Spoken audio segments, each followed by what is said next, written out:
Saya sendiri pun menjadi mangsa.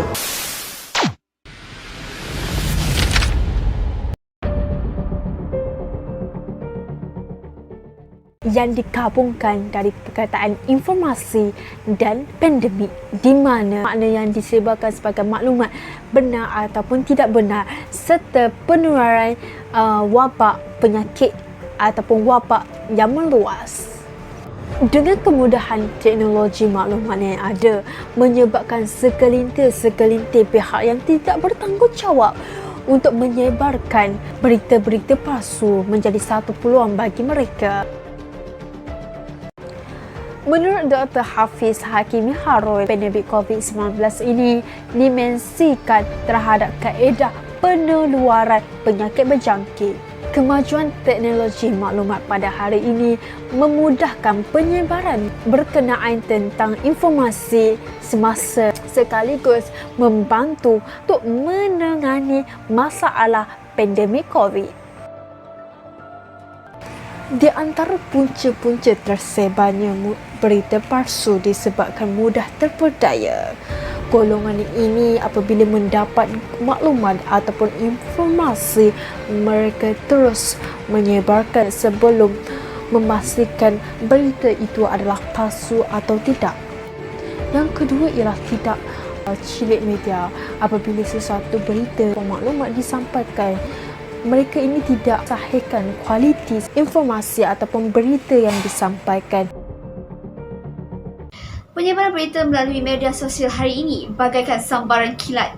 Ia mampu sampai ke pengetahuan dan pendengaran orang ramai dalam sekelip mata tanpa mengenal sempadan.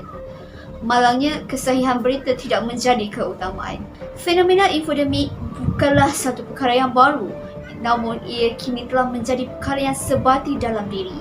Sehingga kini, SKMM telah mengenal pasti lebih 1,000 berita palsu yang menular di dalam negara. Berita palsu bukan sahaja mengelirukan, malah boleh mengancam keselamatan rakyat dan negara. Ia bukan hanya berlaku di Malaysia sahaja, tetapi berlaku juga di negara-negara lain. Menurut kajian Institut Reuters dan University Oxford, Malaysia mempunyai capaian akses internet yang agak tinggi, iaitu pada 81% daripada 32 juta rakyat pada tahun 2020. Sebanyak 86% pengguna internet di negara ini memilih media sosial sebagai sumber berita utama. Kajian turut mendapati 57% pengguna aplikasi Facebook dan WhatsApp menggunakan aplikasi tersebut untuk mendapatkan maklumat dan berita.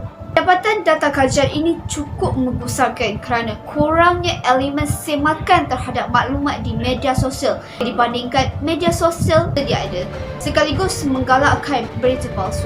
Pembulian cyber. Segala paparan negatif di media sosial ibarat virus yang boleh menjangkiti emosi orang lain, yang mana ianya bagi kesan yang tidak sihat kepada masyarakat dan diri sendiri. Lebih-lebih lagi, kita sedang berdepan dan berperang dengan situasi pandemik COVID yang mana masyarakat hari ini lebih berisiko untuk menghadapi tekanan perasaan, mental dan sebagainya. Ditambah lagi dengan tindakan netizen yang tak beretika dan tak cakna dalam menyampaikan kepada orang lain sehingga ianya merebak. Tindakan menyebarkan berita palsu hingga boleh menjejaskan ketenteraman masyarakat.